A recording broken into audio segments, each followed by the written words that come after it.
안녕하세요. 법무법인 지평 기업금융소송그룹 김형우, 권준희 변호사입니다. 오늘은 최근 판례를 토대로 기업 경영 시 유의할 사항에 대해 살펴보겠습니다. 최근 판례를 살펴보는 특별한 이유가 있으실까요? 네, 최근 법원은 기업 경영에 관하여 유의미한 판결을 내리고 있습니다.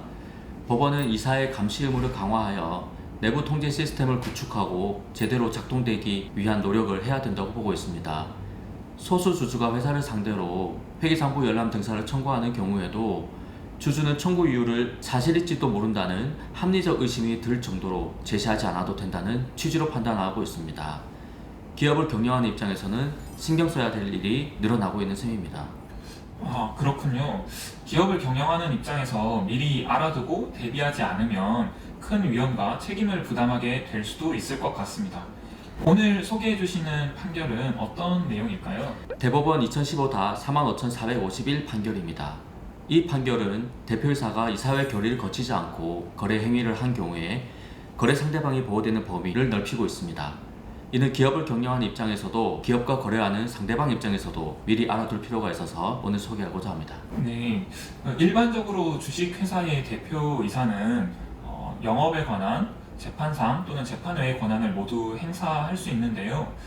다만 법률상 또는 정관이나 내부적 규정에 따라 그 대표권이 제한되는 경우가 있고, 이 경우에는 주주총회 결의나 이사회 결의를 거쳐야 하는 것으로 알고 있습니다.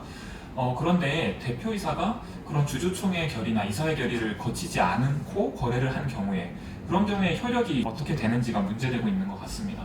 이 경우 회사를 보호해야 하는지, 대표이사를 믿고 거래한 제3자를 보호해야 되는지, 보호한다면 어디까지 보호해야 되는지가 문제되는 것입니다. 그런데 대표이사가 주주총회나 이사회 결의를 거치지 않는 경우가 흔한가요? 네, 굉장히 빈번히 일어나는 문제라고 할 수 있습니다. 어느 정도 체계가 갖춰진 상장회사 같은 경우에는 절차를 제대로 지키는 경우가 많으나, 전문적인 법적 조언을 받지 못하는 회사 같은 경우에는 어떤 경우에 주주총회 결의를 거쳐야 되고 어떤 경우에 이사회 결의를 거쳐야 하는지 잘 모르는 경우가 많습니다. 대표이사가 횡령 배임 행위로 회사에 손해를 끼치는 경우도 있습니다. 저희가 소개하는 대법원 판결 사안에서도 회사 대표이사가 이사회 결의를 거치지 않은 채 임의로 상대방에게 보증을 선 게 문제되고 있습니다. 이사회 결의를 거치지 않았음에도 그 거래가 유효하다고 볼 경우 대표이사가 속한 회사가 피해를 입을 수 있고, 반대로 그 거래 행위를 무효라고 볼 경우에는 대표이사를 신뢰하고 거래한 상대방이 손해를 볼 수 있을 것 같습니다.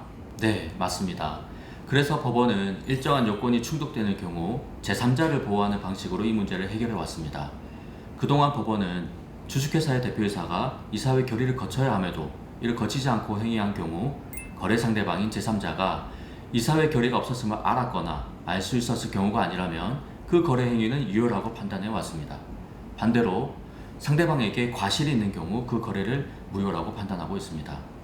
예, 오늘 소개해 주시는 대법원 판결은 보호되는 상대방의 범위를 확장했다고 하는데, 구체적으로 어떻게 확장한 걸까요? 네, 기존에는 선의 무과실의 상대방만 보호하였습니다. 경과실이 있는 경우에는 보호되지 않고 거래 행위가 무효가 된 것이죠. 그런데 오늘 소개해드리는 대법원 2015-45,451 판결은 거래 상대방에게 중대한 과실이 없다면 그 거래 행위는 유효라는 취지로 판단하고 있습니다. 즉, 중대한 과실이 있는 경우에만 거래 행위가 무효가 된다는 것입니다. 특별한 사정이 없는 한 거래 상대방으로서는 회사의 대표자가 거래에 필요한 회사의 내부 절차를 모두 마쳤을 것이라고 신뢰하였다고 보는 것이 경험칙에 부합한다고 보았습니다. 그렇군요. 원칙적으로 거래 행위는 유효하고 제3자가 회사의 이사회 결의가 없었다고 의심할 만한 특별한 사정이 없다면 이사회 결의가 있었는지를 확인하는 등의 조치를 취할 의무까지는 없다고 판단한 것 같습니다. 이와 달리 거래 상대방인 제3자에게 중대한 과실이 있는 경우에는 그 신뢰를 보호할 만한 가치가 없다고 본 것 같고요. 그렇다면 중대한 과실이 구체적으로 어떤 의미인지 설명해 주실 수 있으실까요?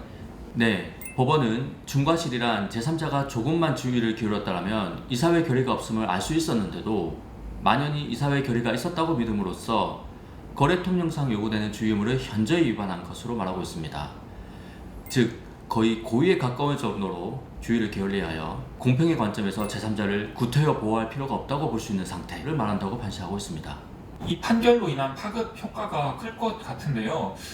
기업을 경영하는 입장에서나 아니면은 기업과 거래하는 상대방 입장에서나 모두 중요한 의미를 지니고 있는 판결인 것 같습니다. 그런데 어떠한 경우에 중대한 과실이 있다고 볼 것인지는 여전히 불분명한 면이 있는 것 같습니다. 법원은 이사회 결의가 없다는 점에 대한 제3자의 인식 가능성, 회사와 거래한 제3자의 경영학 지위, 회사와 제3자의 종래 거래 관계, 대표이사가 한 거래 행위가 경험칙상 이래에 속하는 것인지 등 여러 사정들을 종합적으로 고려해 판단하고 있습니다. 실무자 입장에서는 체크하고 준비해야 될 사항이 늘어나고 있는 것이죠. 이 사건의 경우 거래 상대방이 회사 대표이사로부터 보증에 관한 확인서를 받을 때 회사 이사회 결의를 거치지 않았음을 알았다고 볼 증거가 없고 이를 알지 못한 데 중대한 과실이 있다고도 볼 수 없다며 보증채무 이행 청구를 인용하였습니다. 그렇군요.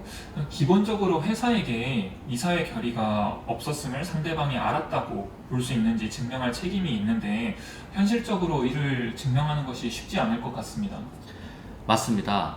대표권 제한과 관련된 법적 분쟁이 이미 발생한 경우에는 여러 직간접 사실을 토대로 법원을 설득해야 할 것 같습니다. 여전히 법원은 거래 상대방이 항상 보호되어야 되는 입장은 아닙니다. 회사는 이사회 결의가 없었다고 의심할 만한 특별한 사정이 있는지 살펴봐야 할 것입니다. 아직 법적 분쟁이 발생하지 않은 기업의 경우에도 사전에 법률적인 조언을 받아 체계적인 절차를 세워두고 어떤 경우에 이사회 결의를 거쳐야 하는지, 어떤 서류를 준비해야 하는지 확인받아 불필요한 분쟁에 휘말리지 않도록 대비하는 것이 필요합니다. 네, 유익한 내용 소개해 주셔서 감사드립니다. 감사합니다. 다음으로 저희 그룹 소개를 간단히 하고자 하는데요. 기업금융소송그룹에 속해 있으신데 어떤 곳일까요? 네, 저희 기업금융소송그룹은 금융지주회사, 은행, 증권사, 자산운용사, 보험사, 카드 및 캐피탈사, 창투사, 사모펀드 운용회사, 저축은행 등을 주로 고객으로 일을 하고 있습니다. 각종 금융 관련 분쟁에서 고객들이 원하는 최상의 성과를 내기 위해 노력하고 있습니다. 지평의 기업금융소송그룹은 최근에 크게 이슈가 되고 있는 사모펀드 분쟁을 포함해서 금융투자상품 거래 관련된 분쟁에서 최상의 결과를 이끌어내고 있습니다. 금융규제팀과 협업을 통해서 금융기관에 이루어지는 제재를 대응하는 자문에 있어서도 아주 좋은 성과를 내고 있습니다. 지평의 기업금융소송그룹은 적대적 M&A 및 그로부터 파생되는 각종 분쟁, 주주총회 및 이사회 결의 관련 분쟁, 소수주주의 주주권 행사 관련 분쟁, 사모펀드 투자 관련 분쟁, 경영권 분쟁, 투자자 분쟁 등에 관해서도 다양한 자문 및 소송 업무를 수행하고 있습니다. 특히 저희 기업금융소송그룹은 사모펀드 투자 관련 분쟁에 관한 전문성을 바탕으로 다수의 투자금 회수, 투자 대상 회사의 지배구조 개선 업무를 성공적으로 수행하고 있으며 회사법, 자본시장법, 관련 규정들에 대한 전문가들이 팀을 이루어서 아주 전문적이고 체계적인 법률 서비스를 제공하고 있습니다. 네, 기업을 경영하는 입장에서나 기업과 거래하는 상대방 입장에서나 꼭 알아둬야 할 유익한 내용을 설명해 주셔서 진심으로 감사드립니다. 감사합니다.